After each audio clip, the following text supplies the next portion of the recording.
जमलेल्या माझ्या तमाम कोकणवासीय बांधव भगिनी आणि मातांनो, आजच्या या विराट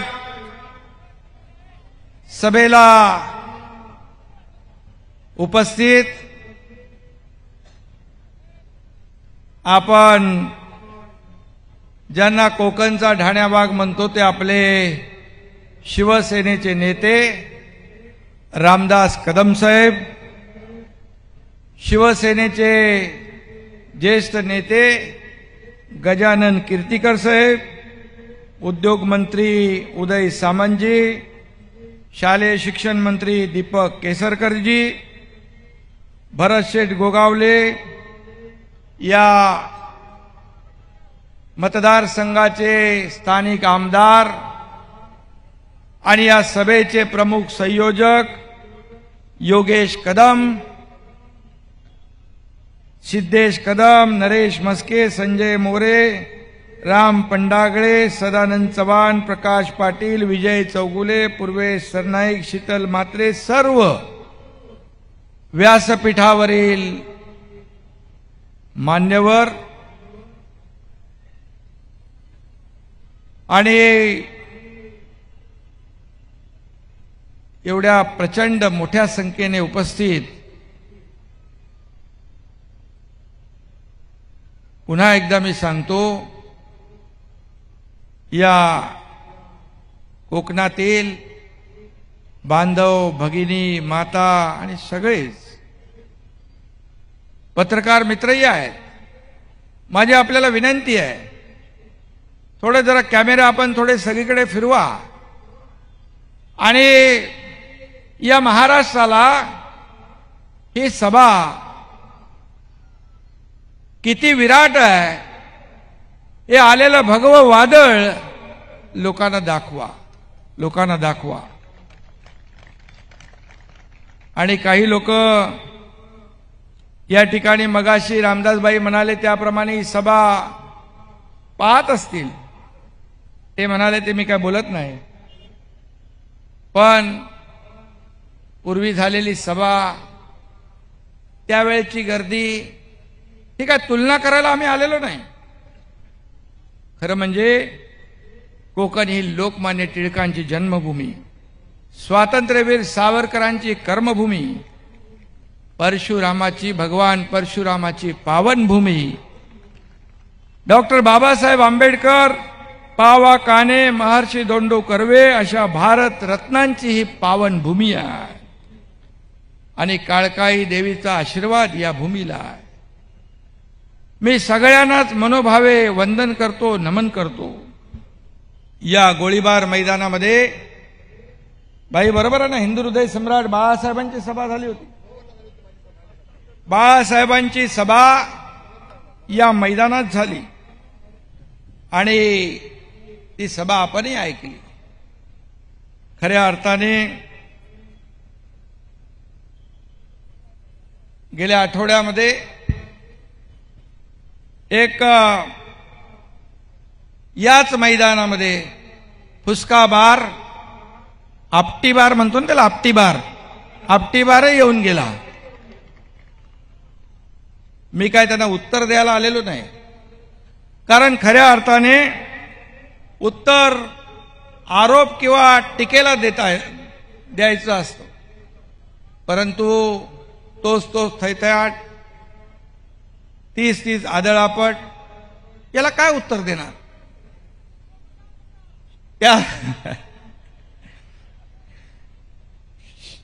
आणि मुंबईत देखील गेले 6 महिने असा थैथयाट सुरू आहे, अशीच आदळापट सुरू आहे. त्याला उत्तर देण्याची मला आवश्यकता वाटत नाही. तोच खेळ सुरू आहे, फक्त जागा बदलली होती. खरं म्हणजे आता काही बैठका झाल्या आणि महाराष्ट्रामध्ये देखील त्यांचे सर्कशीप्रमाणे सगळे राज्यभर शो होणार आहेत. तेच टोमणे, तेच आरोप, तेच रडगाणं, हे सगळं तेच आहे, फक्त जागा बदलत जातील. त्यांच्याकडे मगाशी भाईंनी सांगितल्याप्रमाणे 2-3 शब्द आहेत, खोके, कद्दा, बाकी तिसरा शब्द आहे नाही. आणि म्हणून या ठिकाणी सत्तेसाठी ज्यांनी हिंदुत्व सोडलं, खरं म्हणजे खऱ्या अर्थाने त्यांच्याबद्दल मला आपल्याला सांगण्याची आवश्यकता नाही. खऱ्या अर्थाने आज जो आपण या ठिकाणी जनसागर पाहतोय, मुंगीला देखील शिरायला वाव नाही. आज येताना भाई मी पाहतोय सगळे रस्ते फुल होते. इकडे माणसं, बाहेर माणसं, समोर माणसं, झाडावर माणसं, बिल्डिंग मध्ये माणसं, सगळीकडे चारी बाजूला ही माणसंच माणसं आहे. हा जनसागर आहे. हा जनसागर आता काही लोकांना वाटत असेल, अरे यांच्या सभेला या कोकणातली एवढी गर्दी कशी झाली?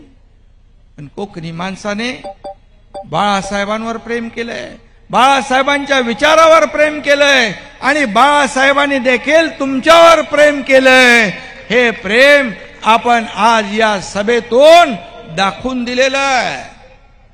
आम्हाला उत्तर देण्याची आवश्यकता नाही, या सभेनेच तुम्हाला उत्तर दिलेलं आहे.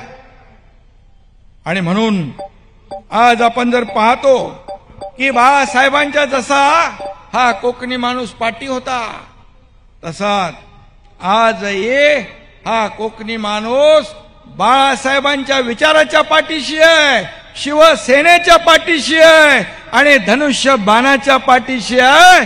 आणि म्हणून जो विचार आम्ही घेऊन गेलो, जी भूमिका आम्ही घेऊन गेलो, ती बाळासाहेबांचे विचार, हिंदुत्वाची भूमिका.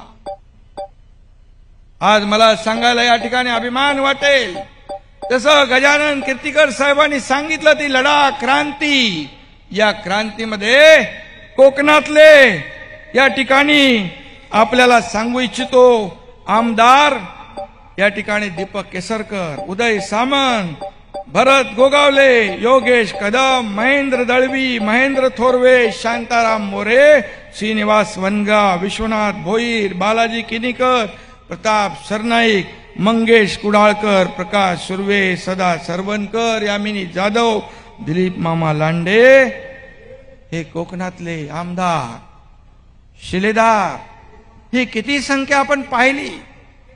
हे या एकनाथ शिंदेच्या खांद्याला खांदा लावून या लढ्यामध्ये सोबती होते, सुरुवातीपासून माझ्या सोबत होते. मी त्यांचं मनापासून अभिनंदन करतो. योगेशनी मगाशी सांगितलं काय काय खेळ सुरू होते, आणि जर आपण हा निर्णय घेतला नसता तर मला वाटतं आज काय परिस्थिती झाली असती. रामदास भाई, गजानन कीर्तिकर, सगळे शिवसेनेचे ज्येष्ठ नेते, आनंदराव अडसूळ का या भूमिकेला पाठिंबा दिला, याचा विचार करण्याची आवश्यकता आहे. आणि म्हणून कोकणाची माझं अतिशय जवळचं नातं आहे. कोकणी माणूस फणसासारखा बाहेरून दिसला तरी सुद्धा आतून गोड असतो, आंब्यासारखा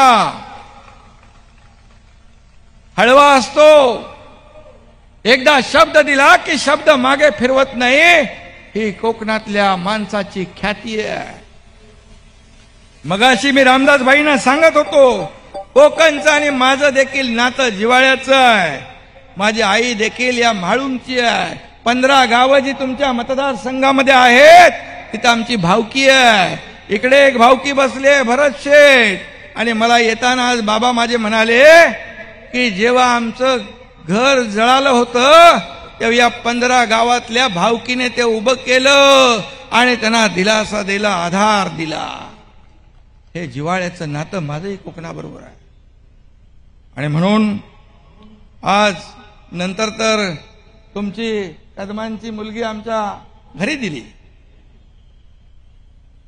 परंतु खऱ्या अर्थाने या ठिकाणी मगाशी मी म्हटल्याप्रमाणे कोकणचा माणूस प्रेमळ आहे, शब्दाला जागणारा आहे. आणि म्हणूनच बाळासाहेब देखील त्यांच्यावर प्रेम करत होते. परंतु या ठिकाणी सत्तेसाठी काय काय केलं आपल्याला सगळ्यांना माहित आहे. सत्तेसाठी काँग्रेस आणि राष्ट्रवादीकडे आपला पक्ष दावणीला बांधला.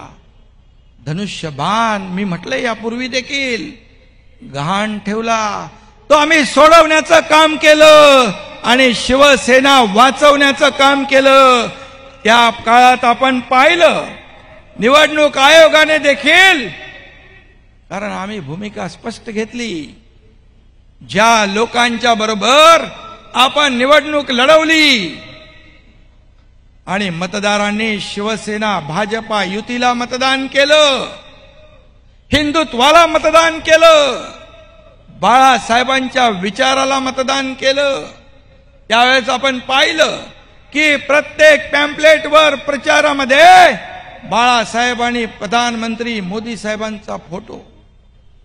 सरकार कुणाबरोबर स्थापन व्हायला पाहिजे ही साधी सोपी गोष्ट आहे, परंतु आम्ही घेतलेली जेव्हा या बाळासाहेबांच्या विचाराशी बेईमानी, गद्दारी, विश्वासघात केला फक्त मुख्यमंत्री पदाच्या खुर्चीसाठी, त्यावेळेस आम्ही भूमिका घेतली, हिंदुत्वाला डाग लावण्याचा प्रयत्न केला, बेईमानी केली, आम्ही तो डाग पुसण्याचं काम केलंय आणि म्हणूनच एवढा मोठा जनसमुदाय या ठिकाणी उपस्थित आहे. आणि म्हणून निवडणूक आयोगाने देखील आपल्याला म्हणजे तुम्हाला शिवसेना दिली आणि धनुष्यबाण देखील दिला. आणि तो निर्णय म्हणजे आपल्या सगळ्यांना माहित आहे की बाळासाहेब ठाकरे यांचाही आशीर्वाद आपल्या सोबत आहे. म्हणून आता आपल्याला चिंता करण्याची आवश्यकता नाही. खऱ्या अर्थाने या ठिकाणी लाखो शिवसैनिक घामाने श्रमाने इथे रामदासभाई, गजानन कीर्तिकर साहेब असे अनेक नेते, लाखो कार्यकर्त्यांनी शिवसेना मोठी केली, वाढवली. बाळासाहेबांचे विचार घराघरात पोहोचवण्याचं काम केलं, या सर्व नेत्यांनी केलं.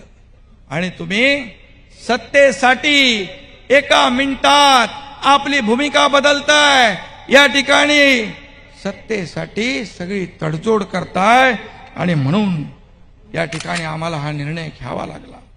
बाळासाहेब म्हणायचे, सत्ता येते सत्ता जाते, पैसा येतो पैसा जातो, पण एकदा नाव गेलं की ते परत येत नाही, परत मिळवता येत नाही. आणि म्हणून खऱ्या अर्थाने आपल्याला शिवसेना मोठी करायची आहे, शिवसेना पुढे न्यायची आहे. बाळासाहेबांचे विचार आपल्याला पुढे न्यायचे आहे. बाळासाहेबांचे आपण खऱ्या अर्थाने विचारांचे वारस म्हणून ही शिवसेना वाढवतोय, पुढे नेतोय. आणि म्हणून आपल्याला मी एकच सांगेन की या ठिकाणी आपल्या शिवसेनेला जसा डाग पूर्वी लावण्याचा प्रयत्न केला, तो डाग लावू द्यायचा नाही, डाग लागू द्यायचा नाही, याची काळजी घेण्याची आवश्यकता आहे. आणि मी पुन्हा एकदा सांगेन, मी यापूर्वी सांगितलंय, 1000 वेळा सांगेन की गद्दारी आम्ही नाही, गद्दारी 2019ला झाली, गद्दारी 2019ला. आणि हिंदुत्वाचं राजकारण केलं, ही चूक झाली असं विधानसभेत उद्धवजींनी सांगितलं.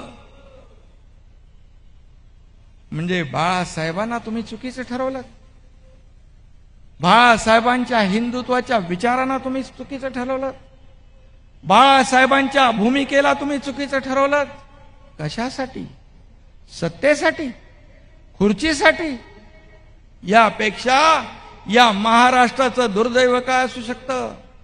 आणि म्हणून खऱ्या अर्थाने तुम्ही ज्याने बॉम्बस्फोट घडवले मुंबईमध्ये, शेकडो हजारो माणसं निरपराध किड्या मुंग्यासारखी मेली, चिरडली गेली, त्यांना साथ देणारे, त्यांच्याशी व्यवहार करणाऱ्यांच्या मांडीला मांडी लावून कसे बसू शकता?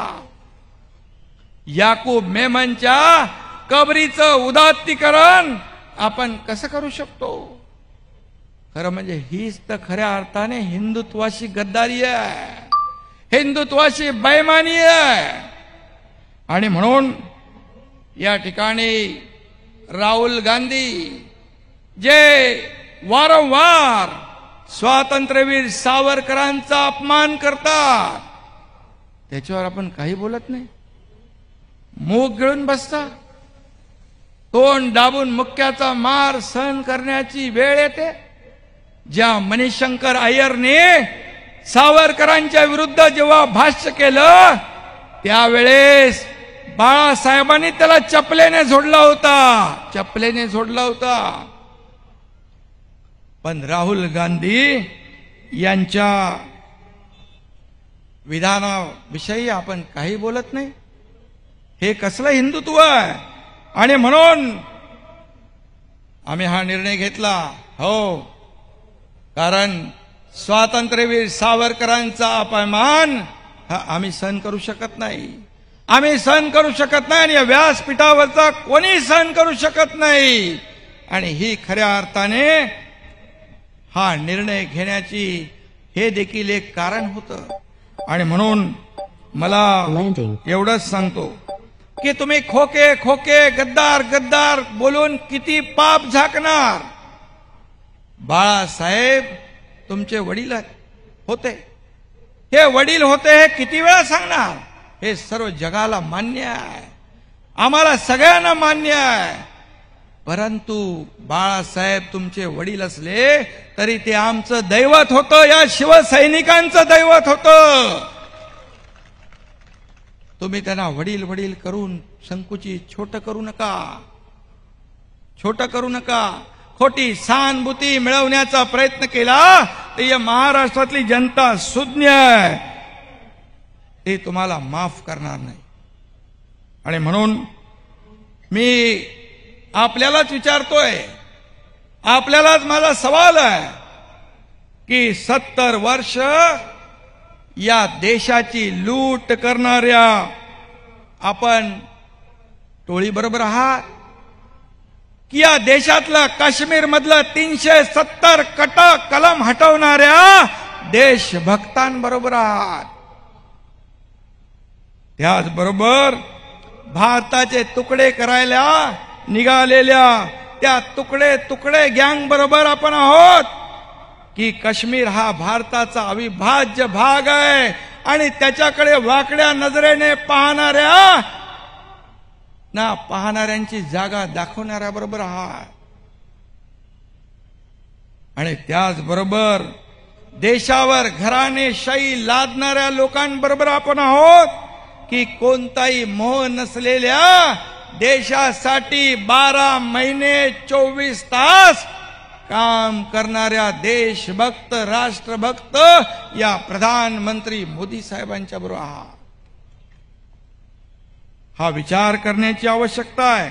आणि त्याचबरोबर परदेशामध्ये या देशाची बदनामी करणारे राहुल गांधी यांना पंतप्रधान करायला निघालेल्या लोकांच्या बरोबर आपण जाणार आहोत. बाळासाहेबांनी ज्यांना नेहमी दूर ठेवलं, बाळासाहेबांनी कधी त्याला आपल्या वाऱ्याला जवळ उभं केलं नाही. त्यांची मला वाटतं व्हिडिओ क्लिपही बाळासाहेबांची आपण पाहिली असेल. अशा लोकांना आपण जवळ करणार बिलकुल नाही. आम्हाला सगळ्यांना आपल्याला एकच काम करायचं आहे की या ठिकाणी बाळासाहेब म्हणायचे, मला एक दिवस या देशाचा पंतप्रधान करा, मी एक दिवस पंतप्रधान करा, या देशातलं 370 कलम मी हटवतो. राम मंदिर बांधण्याचं स्वप्न बाळासाहेबांचं होतं. आज राम मंदिर पण उभं राहतंय. आणि मोदी साहेबांच्या मार्गदर्शनाखाली गृहमंत्री अमित शाह साहेबांनी 370 कलम पण हटवून दाखवलं. म्हणजे बाळासाहेबांचं स्वप्न कोणी पूर्ण केलं. आणि मग आम्ही जो निर्णय घेतला, 50 लोकांनी, या देशभक्त ज्यांनी या देशासाठी अनेक निर्णय घेतले, त्यांच्या बरोबर जाण्याचा मग तो चूक आहे का बरोबर आहे तुम्हीच सांगा. आणि म्हणून आम्ही निर्णय घेतला आणि म्हणून या राज्यामध्ये किंबहुना या राज्याच्या बाहेर देखील हा एकनाथ शिंदे जिथं जिथं जातोय तिथे तिथे हजारो लोक त्या ठिकाणी प्रेमाने आशीर्वाद द्यायला उभे असतात. आणि म्हणून आपण भूमिका जी घेतली ही भूमिका देश हिताची, राज्याच्या हिताची, सर्वसामान्य माणसाच्या मनातली भूमिका आपण घेतली. आणि म्हणूनच तुम्ही एवढा मैदान तुडुंब ओसंडून वाहतय. राहुल गांधींच्या भारत जोडो या यात्रेमध्ये, भारत जोडो नाही, त्यांची यात्रा वेगळीच होती. या यात्रेमध्ये काही सामील होत आहेत, गळ्यात गळे घालतायत, गळा भेट करतात. आणि तिकडे काश्मीरमध्ये तिरंगा फडकवला म्हणून मोठ्या दिमागात आयटीत सांगताय. अरे पण 370 कलम मोदीजींनी हटवलं नसतं तर तुम्ही धाडस केलं असतं का? हा देखील विचार करण्याची आवश्यकता आहे. आणि म्हणून ज्यांनी ज्यांनी ज्यांनी बाळासाहेबांनी जे सांगितलं की हे या काँग्रेसने देशाचा सत्यानाश केला, या देशाला लुटलंय, यांना कधी जवळ करू नका. मगाशी त्याच्यामध्ये भाईनी सांगितलं की या काँग्रेसने देशाला लुटले, जेव्हा माझी काँग्रेस करण्याची वेळ येईल तेव्हा मी शिवसेना नावाचं दुकान बंद करीन. हे बाळासाहेबांचे शब्द आहेत, आमचे नाही. हा बाळासाहेबांचा विचार, ही बाळासाहेबांची भूमिका. मग तुम्ही सांगताय ना की बाळासाहेबांचे आम्ही वारसदार आहोत, तुम्ही संपत्तीचे वारसदार आहात, पण विचारांचा वारसा तुम्ही सोडलाय. तुमची संपत्ती तुमच्याकडे असू द्या, आम्हाला संपत्तीचा मोह नाही. तुमची संपत्ती आम्हाला नको, आम्हाला बाळासाहेबांचे विचार हीच आमची संपत्ती आहे, हीच आमची संपत्ती आहे. मी सुरुवातीला सांगितलं, पत्रकारांना मला विचारलं, तुम्हाला आता शिवसेना भेटली, शिवसेना मिळाली, नाव मिळालं, धनुष्यबाण मिळालं, तुम्ही त्यांच्या प्रॉपर्टीवर, संपत्तीवर दावा करणार का? म्हणाला बिलकुल नाही. अरे बाळासाहेबांचे विचार हेच आमची संपत्ती आहे, हेच आमचं ऐश्वर्य आहे. आणि ज्या बाळासाहेबांनी काँग्रेस राष्ट्रवादीला दूर ठेवलं, त्यांच्याबद्दल काय काय वाक्य त्यांनी भाष्य केली, त्यांची काय भूमिका होती ही आपण पाहिली, आपल्याला माहित आहे. पण अशा काँग्रेसच्या राहुल गांधीला तुम्ही या देशाचे पंतप्रधान करायला निघालात, जो त्या पक्षाचा अध्यक्ष होण्याची ज्याची म्हणजे जबाबदारी घेऊ शकत नाही, तो या देशाचा प्रधानमंत्री कसा होऊ शकतो? जो राज्य जिंकू शकत नाही तो देश कसा जिंकू शकतो?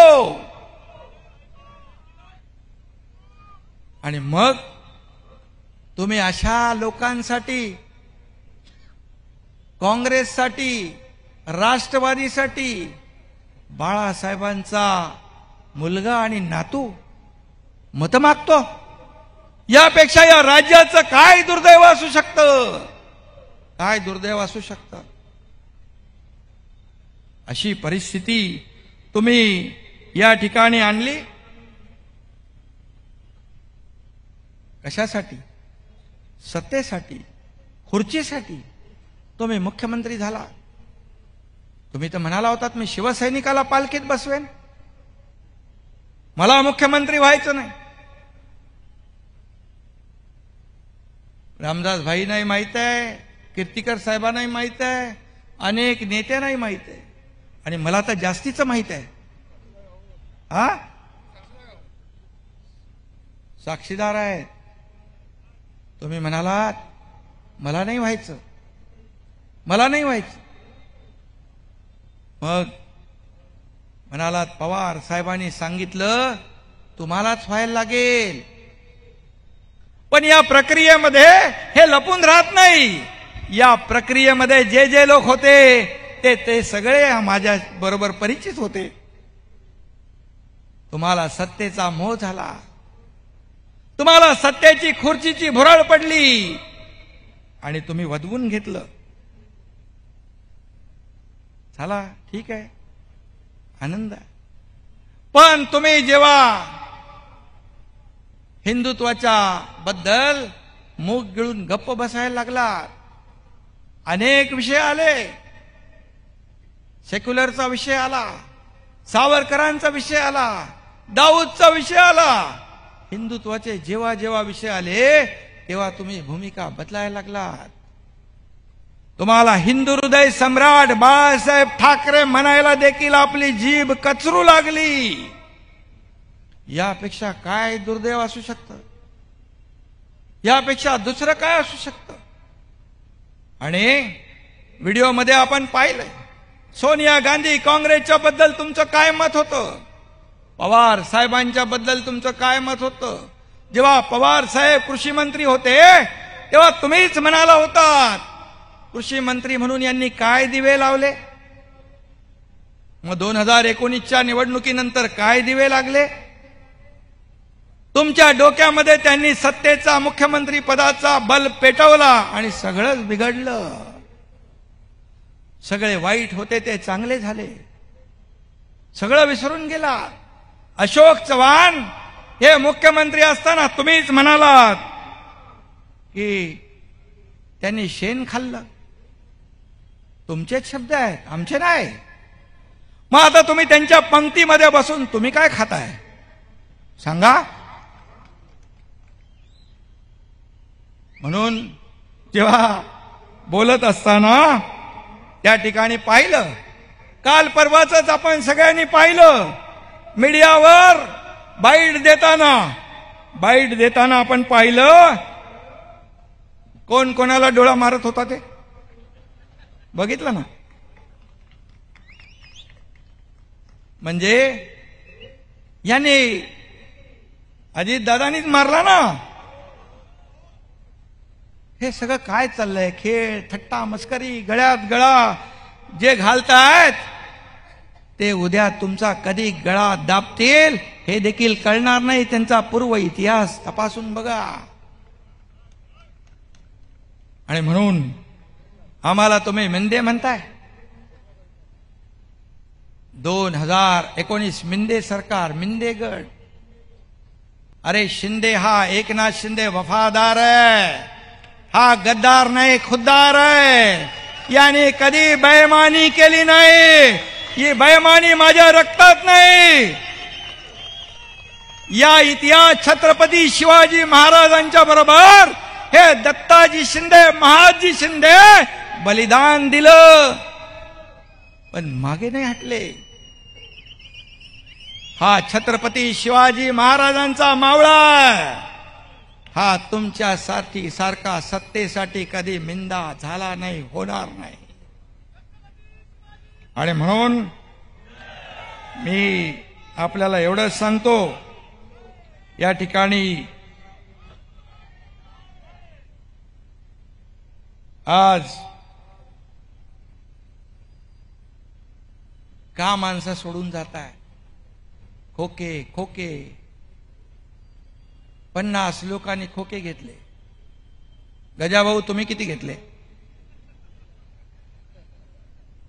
अरे अशी देवासारखी माणसं, रामदासबाई इकडे बसलेत, अख्खं आयुष्य त्यांनी संघटनेसाठी निछावर केलं, जीवाची बाजी लावली, जीवाची पर्वा केली नाही. घरादारावर तुळशी पत्र ठेवलं, शेकडो केसेस अंगावर घेतल्या.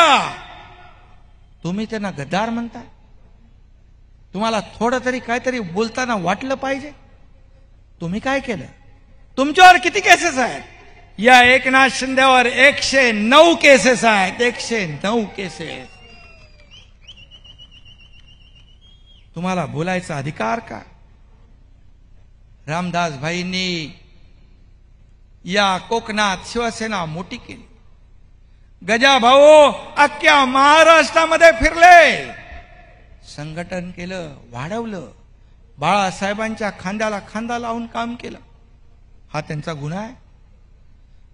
त्याच रामदासबाईंना संपवायला तुम्ही निघालात.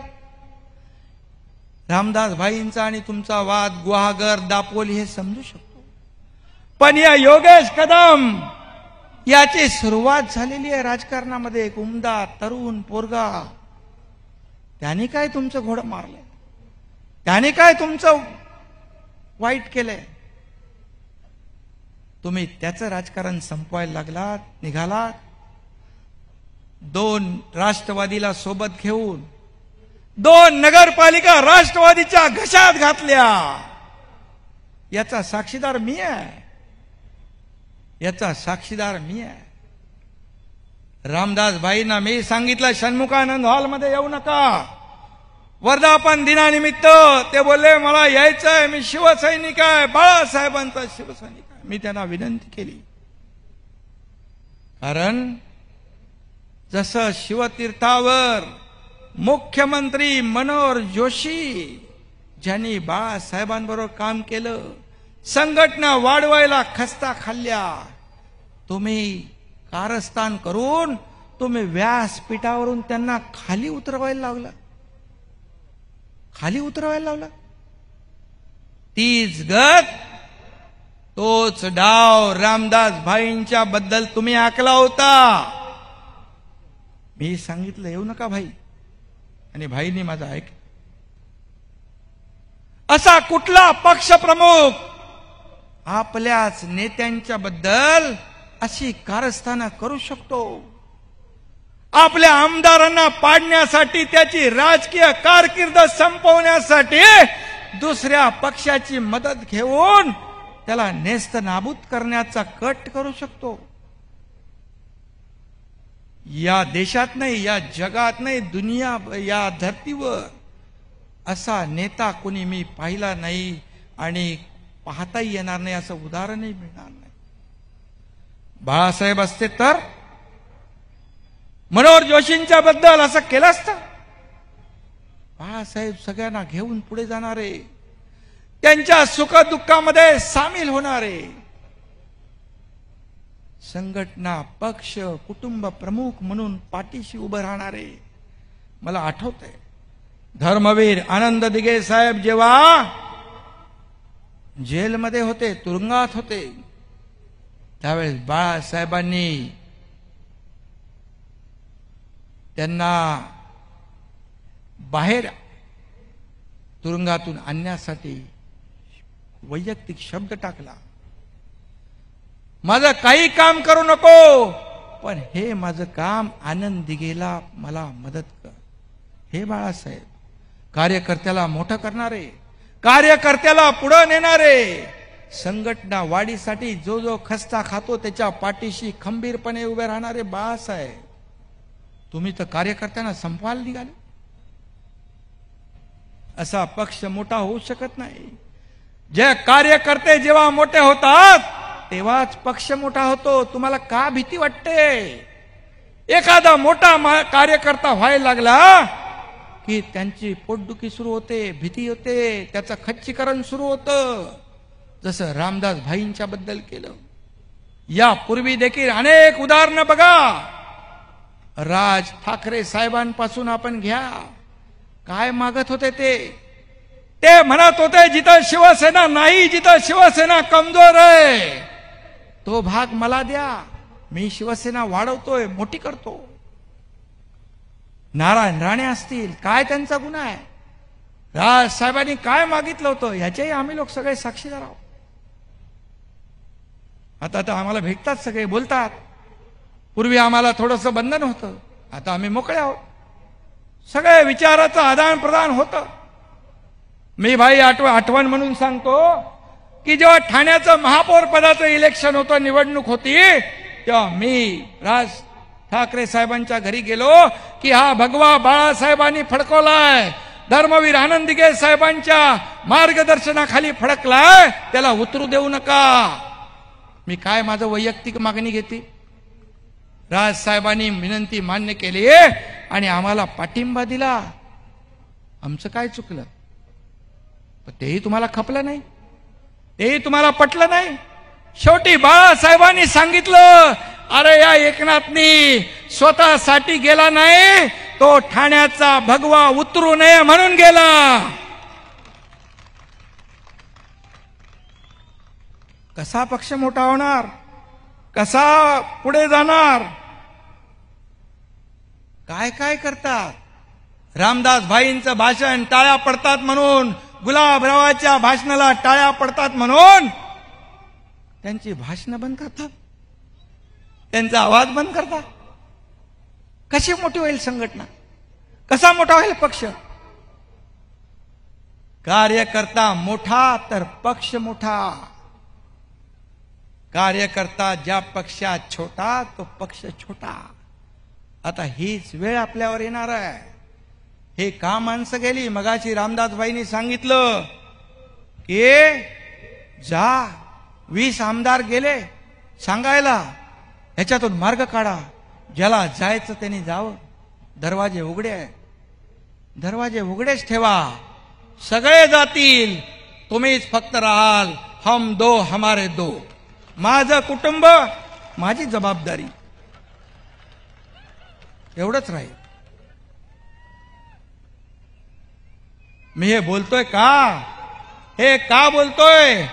हे भोगलंय, मी भोगलंय, या सगळ्यांनी भोगलंय, या सगळ्यांनी सहन केलंय, म्हणून मी बोलतोय. या ठिकाणी जेव्हा माणसाला, नेत्याला स्वतःच्या कर्तृत्वावर, नेतृत्वावर विश्वास पाहिजे. का घाबरता तुम्ही? किती माणसं घालवले, राज साहेबांपासून, नारायण राणेपासून, गणेश नाईपासून, किती लोक, किती लोक. रामदास भाईंना तर तुम्ही, मलाही तुम्ही, सगळ्या गोष्टी. का तुमचा स्वतःवर, नेतृत्वावर विश्वास असला पाहिजे. आम्हाला तुमचं पद पाहिजे होतं, आम्हाला काय मुख्यमंत्री पद पाहिजे होतं. पण जेव्हा माणसाला स्वार्थ त्याच्या डोक्यात जातो, सत्तेची जेव्हा हवा जाते, त्यावेळेस त्याला काही दिसत नाही, सुचत नाही. हा एकनाथ शिंदे कालही कार्यकर्ता होता, आजही कार्यकर्ता आहे आणि उद्याही कार्यकर्ता म्हणूनच काम करणार.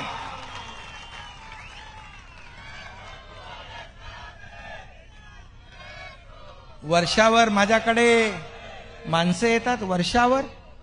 अरे या राज्यातली मला घरी भेटतात, वर्षावर भेटतात, मंत्रालयात भेटतात. मी सभागृहात देखील म्हटलंय, ही सोन्यासारखी माणसं जेव्हा मला भेटायला येतात, तर मी त्याला एक कप चहा पाजू शकत नाही, एक कप चहा पाजू शकत नाही, पाणी पाजू शकत नाही. त्याचाही तुम्ही हिशोब काढता. 2.5 वर्ष तर वर्षा बंदच होता सर्वसामान्य लोकांसाठी, पण आज वर्षा सगळ्यांसाठी खुला आहे, सगळ्यांसाठी खुला आहे. हे वर्षा तुमचं आहे. हा एकनाथ शिंदे हा निमित्त मात्र आहे. कधी मी सत्तेचा मोह केला नाही, मुख्यमंत्री पदाचा मोह केला नाही ना करणार नाही. मला तर माहीतच नव्हतं की मी मुख्यमंत्री होणार आहे.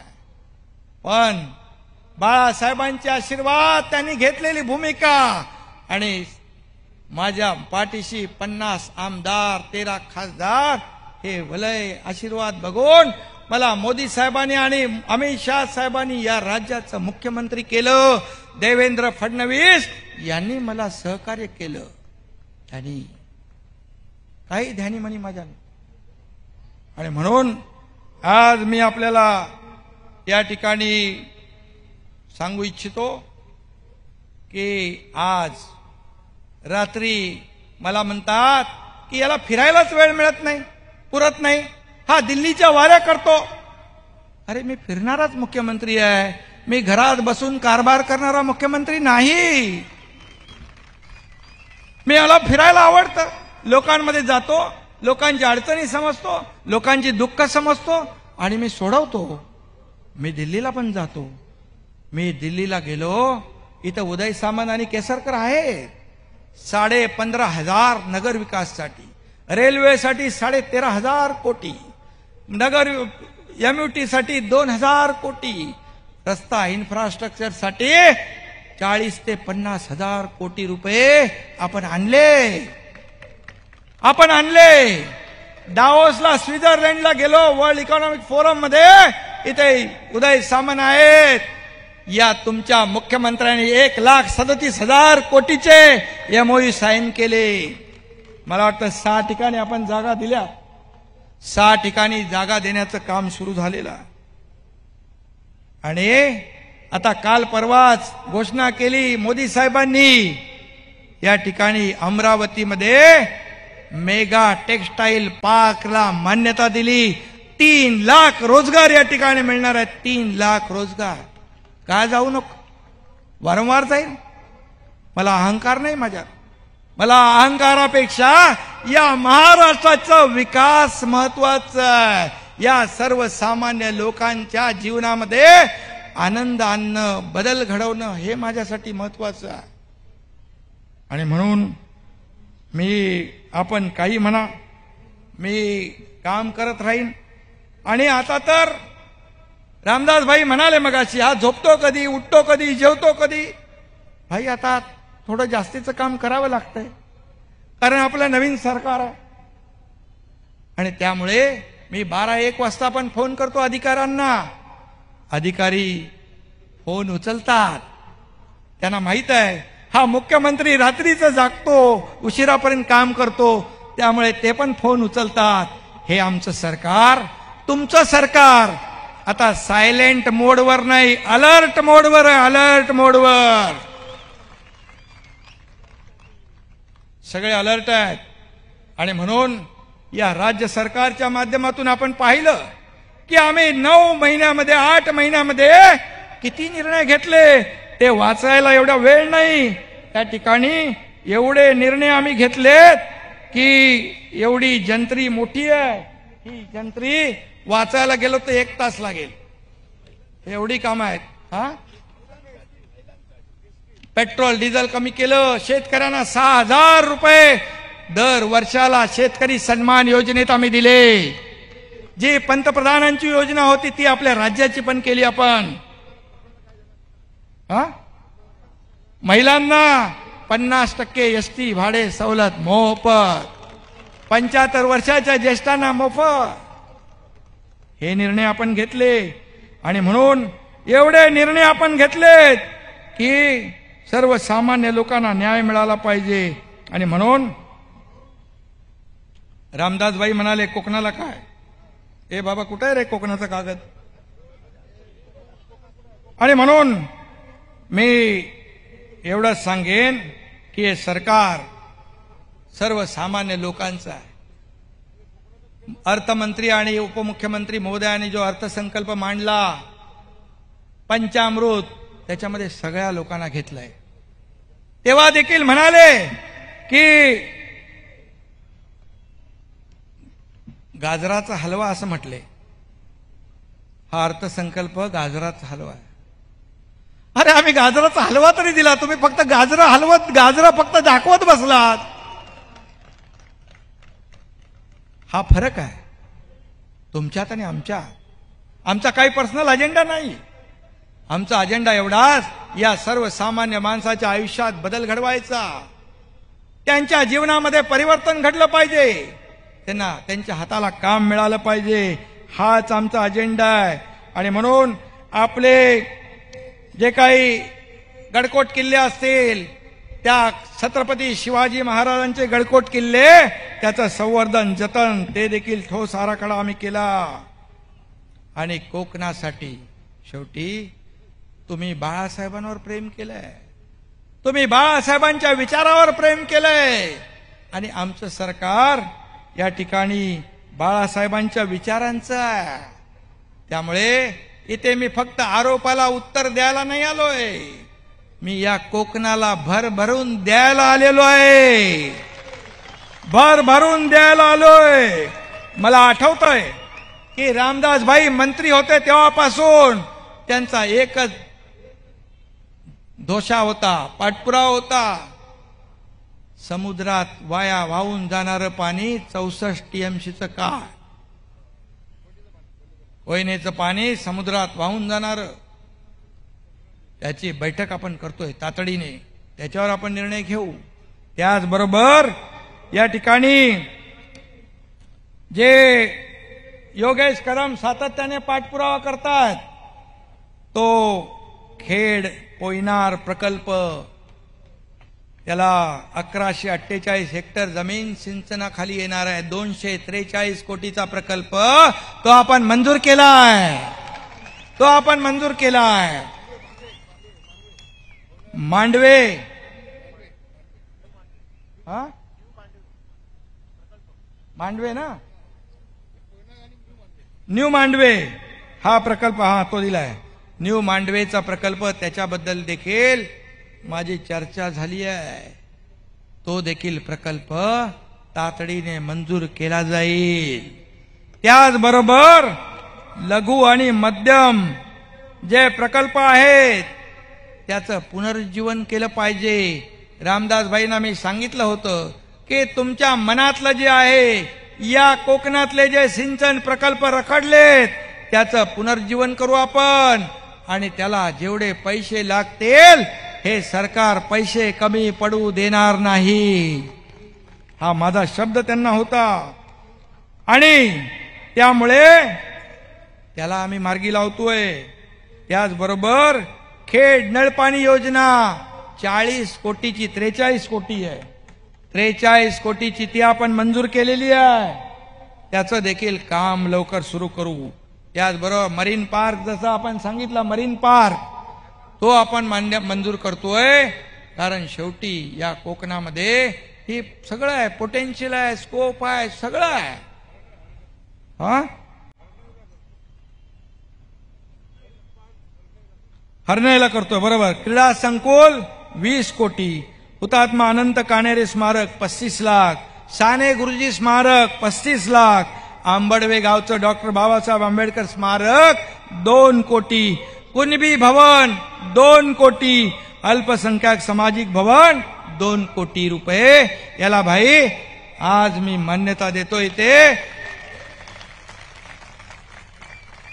आणि त्याचबरोबर आम्ही निर्णय घेतलाय, कोकणामध्ये पर्यटन वाढलं पाहिजे. या काजू प्रक्रिया, आंबा प्रक्रिया केंद्र उभी राहिली पाहिजेत. यासाठी काजू बोंडापासून देखील बाय प्रोडक्ट जे आहेत ते करण्यासाठी, त्याच्या प्रक्रिया करण्यासाठी भाई 4 वर्षासाठी 1375 कोटी रुपयांचा आपण तरतूद केली आहे. आंबा प्रक्रियासाठी देखील आपण तरतूद केली आहे. सिंधुदुर्गात, मालवण, वेंगुर्ला येथे काजू आंबा मार्केटिंग आणि ब्रँडिंग याला देखील आपण प्रोत्साहन देतोय. याचबरोबर या ठिकाणी गेल्या काही वर्षामध्ये जे काही चक्रीवादळ येत आहे त्यासाठी जे विद्युत पोल वरच्या ओव्हरहेड लाईन तुटून पडतात, शेतकऱ्यांचं नुकसान होत आहे, त्यासाठी देखील भाई 2000 कोटीची आपण तरतूद केली मुदत पुनर्वसन मधून. आणि त्याचबरोबर या कोकणामध्ये पेनजवळ जी निओ एनर्जी प्रकल्प आहे 4200 कोटी रुपयाची गुंतवणूक तिकडे होती आहे. आणि म्हणून त्याचबरोबर इथे मच्छीमार बांधव आहेत, या मच्छीमार बांधवांना दिलासा देण्यासाठी देखील या सरकारने मोठा निर्णय घेतलाय. खरं म्हणजे काही देश पर्यटनावर चालतात, आपल्या गोव्यामध्ये पर्यटनाला संधी आहे, वाव आहे, पण आपला जो नॅशनल हायवे जो आहे मुंबई गोवा तो बऱ्याच वर्षापासून रखडला होता.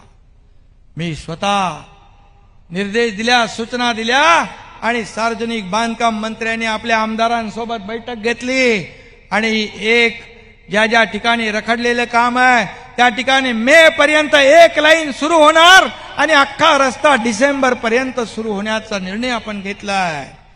आणि त्याचबरोबर जसं हिंदू हृदय सम्राट बाळासाहेब ठाकरे नागपूर मुंबई समृद्धी महामार्ग केला, आपण मुंबई पुणे हायवे केला, तसाच मुंबई सिंधुदुर्ग गोवा पर्यंत ग्रीन फील्ड ऍक्सेस कंट्रोल रस्ता आपण करतोय. त्याचबरोबर समुद्राकडून जाणारा कोस्टल हायवे बंद पडला होता, त्याचं काम देखील MSRDC करतेय. त्यामुळे पर्यटनाला चालना मिळेल, रोजगार मिळेल, उद्योग मिळेल. या कोकणातल्या तरुणाला मुंबई इतर शहरात रोजगारासाठी जावं लागणार नाही. ती तजवीज आपलं सरकार करते आहे. या कोकणातला तरुण इथंच त्याला रोजगार मिळाला पाहिजे, इथंच काम मिळालं पाहिजे. त्याच्या हाताला काम मिळालं, तो इथे काम करेल, आपल्या घरी राहील, आई वडिलांची सेवा करेल. हे सरकारचं धोरण आहे आणि हे सरकारचं धोरण आपण या ठिकाणी राबवणार आहोत. आणि म्हणून भाई काळजी करू नका. तुम्ही जे जे प्रकल्प आपण सांगाल, मंडणगडला MIDC झाली पाहिजे अशी मागणी आहे. उदय सामंत इकडे आहेत. तातडीने MIDC मंडणगडला करण्याचा निर्णय या ठिकाणी होईल आणि तिकडे देखील रोजगार लोकांना मिळेल आणि लोकांच्या हाताला काम मिळेल. हे सरकार देणार आहे, हे घेणार नाही. हा मुख्यमंत्री देणार आहे, देत देत आलाय. आणि म्हणून आपल्याला मी फक्त एवढीच आठवण सांगेन, कोविडमध्ये, महापुरामध्ये योगेशनी सांगितलं मगाशी, चिपळूण, महाड, खेड, त्याचबरोबर काय पूर आला, परिस्थिती काय झाली, हा एकनाथ शिंदे आला. कोल्हापूर, सांगली, कुठेही जेव्हा महापूर येतो, पूर येतो, आपत्ती येते, महालक्ष्मी एक्सप्रेस असेल, हा एकनाथ शिंदे, कोविड असेल, जीव धोक्यात घालून दुसऱ्याचा जीव वाचवण्याचं कामच या एकनाथ शिंदेने केलंय. नेहमी घरी बसून मी आदेश देणारा मुख्यमंत्री नाही, तळागाळामध्ये जाऊन काम करणारा हा मुख्यमंत्री आहे. मी आपल्याला सांगू इच्छितो, जेव्हा कर्तव्य काय असतं, हे असे व्यासपीठावर बसलेले माझे सगळे सहकारी पदाधिकारी, जेव्हा संकट दुसऱ्यावर येतं, आपत्ती येते, त्यावेळेस स्वतःचा जीव धोक्यात घालून काम करतात. कोविडमध्येही आमच्या सर्व कार्यकर्त्यांनी काम केलं. मला आठवतंय, जेव्हा लोकसभेची निवडणूक होती, कोविड होता, त्यावेळेस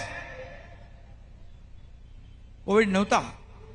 कोविड मला वाटतं 2.5-3 वर्षापूर्वी जेव्हा आपली 2019ची लोकसभेची निवडणूक होती भाई, मला आठवतोय तो दिवस. माझी आई हॉस्पिटलमध्ये उपचार घेत होती. मी पालघरचे राजेंद्र गावित यांच्या प्रचारामध्ये निघालो होतो. मला डॉक्टरचा फोन आला. माझ्या मनात तेव्हाच पायल चुकचुकली. राजेंद्र गावित यांना मी सांगितलं, मला डॉक्टरचा फोन आलाय. राजेंद्र गावित म्हणाले, माझी सगळी तयारी झाली आहे, कार्यकर्ते वाट पाहतायत. निवडणुकीमध्ये ही सभा 4-5 सभा रांगेमध्ये त्यांनी आयोजित केल्या होत्या.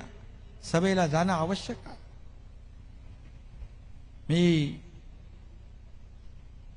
मला माहीत असताना देखील मी डॉक्टरला सांगितलं, मी संध्याकाळी येतो. जवळपास आई गेली होती, पण मी राजेंद्र गावित त्याची सभा सोडून परत आलो नाही.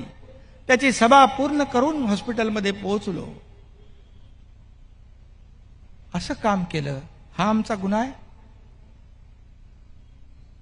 हे कर्तव्य पार पाडलं, हे आमचा गुन्हा आहे? कोविडमध्ये PPE किट घालून हॉस्पिटलच्या वॉर्डमध्ये गेलो, हा आमचा गुन्हा आहे? जेव्हा रेमडेसिवीर इंजेक्शन नव्हतं ते मिळवलं, हा आमचा गुन्हा आहे? ठाण्याच्या हॉस्पिटलमध्ये 450 पेशंट ऍडमिट होते. रात्री 1:30 वाजता मला फोन आला, ऑक्सिजन 1 तासात संपतंय. 450 पेशंटचा जीव धोक्यात होता. लिंडे कंपनी तळोजातली, मी त्या ठिकाणी माणसं पाठवली, पोलीस पाठवले, तो टँकर त्या हॉस्पिटलमध्ये वळवला. 450 लोकांचे प्राण वाचले. हा माझा गुन्हा आहे? घरात बसून आदेश देण्याचं काम आम्ही केलं नाही. रस्त्यावर उतरून लोकांना मदत केली. या एकनाथ शिंदेला 2दा करोना झाला, पण मी मागे हटलो नाही. हा आमचा गुन्हा आहे? तुम्ही आम्हाला गद्दार म्हणता, तुम्ही आम्हाला खोके म्हणता. काय मला त्याच्यावर काही, मी कधीही आरोपाला आरोपाने उत्तर देत नाही. पण माझ्याकडे बरंच काही आहे, माझ्याकडे खूप काही आहे, पण मी ते बोलू इच्छित नाही. याचा अर्थ मला काही माहीत नाही हे कुणी समजण्याची आवश्यकता नाही. सहन करण्याची देखील एक मर्यादा असते. सहन करण्याच्या पलीकडे माणूस गेल्यानंतर ते सगळ्या मर्यादांनी बांध सगळे तुटून जातात. ती वेळ फक्त आमच्यावर आणू नका, एवढंच मी या प्रसंगी सांगतो. आणि रामदास भाई इकडे आहेत, कोकणातले सर्व लोक इकडे आहेत. या कोकणाने शिवसेनेवर, बाळासाहेबांवर, सगळ्यांवर प्रेम केलंय. आणि आज या एकनाथ शिंदे आणि आमच्या सर्व लोकांवर तुम्ही प्रेम दाखवून दिलंय. बाळासाहेबांनी जसं तुम्हाला सांभाळलं, तुम्हाला बाळासाहेबांनी जसं प्रेम दिलं, तसंच हा एकनाथ शिंदेची पण जबाबदारी आहे. तुम्हाला वाऱ्यावर सोडलं जाणार नाही. या कोकणाकडे विशेष लक्ष दिलं जाईल. MMRDAच्या धर्तीवर एक मोठं प्राधिकरण करण्याचा देखील आम्ही निर्णय घेतलेला आहे.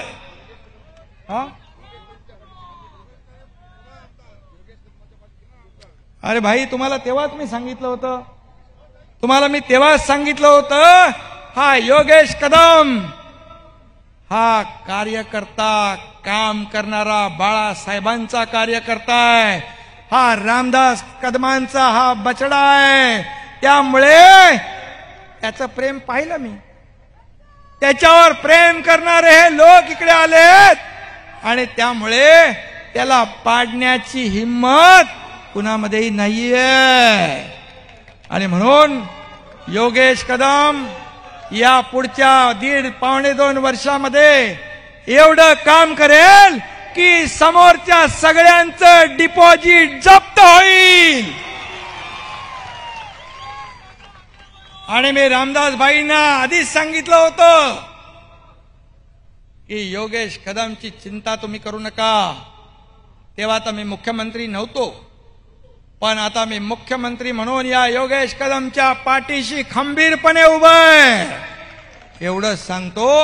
आणि कोकणातल्या सर्व माता भगिनी बांधव यांना मी मनापासून धन्यवाद देतो, आपले आभार मानतो.